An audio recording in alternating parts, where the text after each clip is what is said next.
Hey guys, आज मैं बात करूँगा मैन्युफैक्चरिंग सेक्टर के बारे में। मैन्युफैक्चरिंग सेक्टर इंडिया का ग्रो तो कर रहा है, बट बहुत से चैलेंजेस इस सेक्टर में है, मैन्युफैक्चरिंग में। इसी के बारे में बात करेंगे हम। और बात करने से पहले आपसे रिक्वेस्ट रहेगी कि चैनल आप ज़रूर सब्सक्राइब करें मेरा, और वीडियो को लाइक ज़रूर करें। स्टार्ट करते हैं दोस्तों। इंडिया की मैन्युफैक्चरिंग इंडस्ट्री ग्रो तो कर रही है, बहुत ग्रो कर रही है। उसमें काफ़ी हद तक ग्रोथ हुआ है। ये जो करंट गवर्नमेंट है एनडीए की, इसने मैन्युफैक्चरिंग सेक्टर में काफ़ी काम किया है, लेकिन अब भी बहुत सा काम करना बाकी है। टारगेट्स अभी भी अचीव नहीं हुए हैं।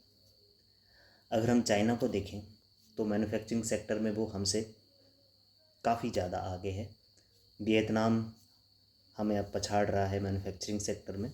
और जो जितनी भी साउथ ईस्ट एशियन कंट्रीज़ हैं, वहाँ पे मैन्युफैक्चरिंग सेक्टर, और ये जो चाइना है वो तो वहाँ पे बहुत पॉपुलर हुआ।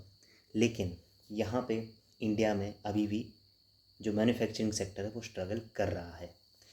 अभी हाल फिलहाल में आप देखेंगे ऑटोमोबाइल इंडस्ट्री को भी, इलेक्ट्रिक व्हीकल्स बन तो रहे हैं और काफ़ी इसमें ग्रोथ भी हो रही है, बट स्टिल हम जो बैटरीज़ हैं, ऐसा सुनने में आया, हो सकता है कि इंडिया अपनी बैटरीज़ भी बना रहा होगा, दूसरे कंट्रीज से ले रहा होगा, लेकिन मैक्सिमम जो बैटरीज़ हैं वो चाइना से इंपोर्ट की जा रही है।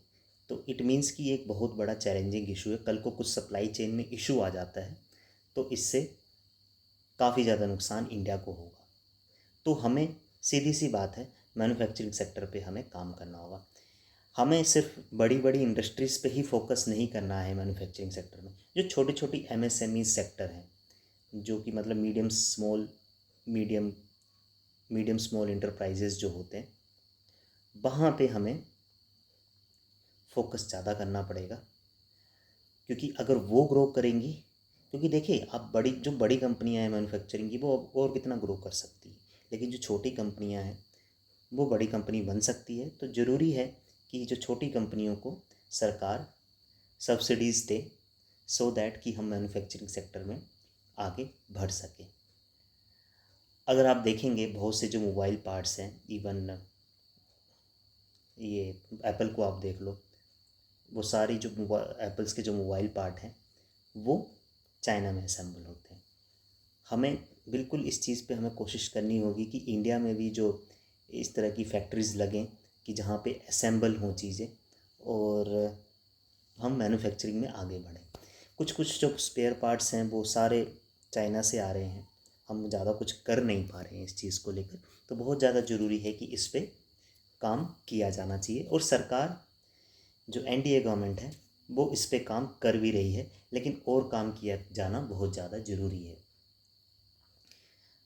अगर इस सेक्टर को बहुत मजबूत बनाया गया तो आने वाले टाइम में हम वर्ल्ड की नंबर 1 इकनॉमी भी बन सकते हैं।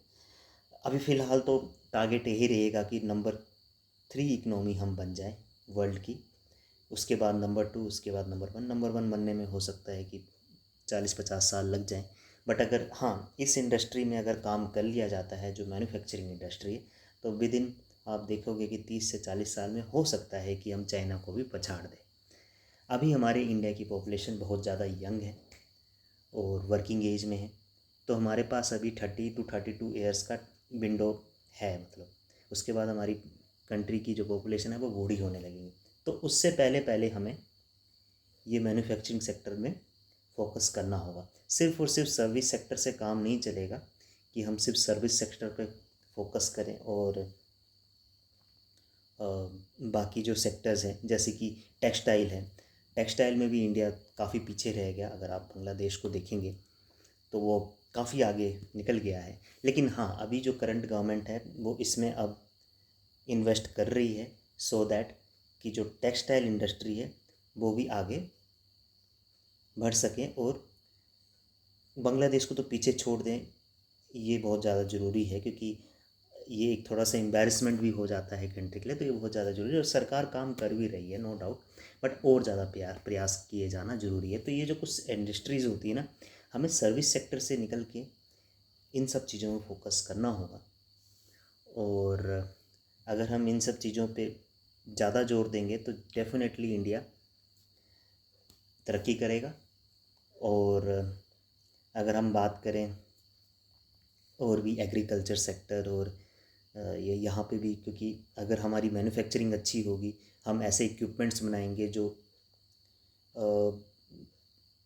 फसलों की जो मतलब फसलों के लिए अच्छी हो, लाइक कि फसल हम जोत सकें, उनको मतलब कल्टीवेट कर सकें, तो उसके लिए मशीनें चाहिए होती हैं। तो उसमें अगर हम उस तरह के मैन्युफैक्चरिंग प्रोडक्ट्स अगर हम बनाएंगे जो कि एग्रीकल्चर सेक्टर के लिए अच्छा है, तो ये बहुत ज़्यादा इंडिया के लिए भी अच्छा होगा।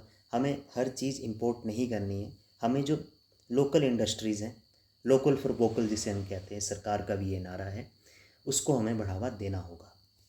तो मेरा यही था वीडियो। और अगर इस पे फोकस किया जाए तो हम विद इन 2 to 3 years में हम शायद $5 ट्रिलियन की इकनॉमी में भी पहुंच जाए, अगर इस मैन्युफैक्चरिंग सेक्टर को अच्छा कर लिया जाता है। वीडियो कैसा लगा तो ज़रूर आप वीडियो को लाइक करें, और हाँ, इस चैनल को ज़रूर सब्सक्राइब करें। मैं देख रहा हूँ लोग मेरा वीडियो ज़रूर देख लेते हैं लेकिन चैनल को सब्सक्राइब नहीं करते हैं, तो चैनल ज़रूर सब्सक्राइब करें और मैं और अच्छे अच्छे वीडियोज़ के साथ आऊँगा। Thank you.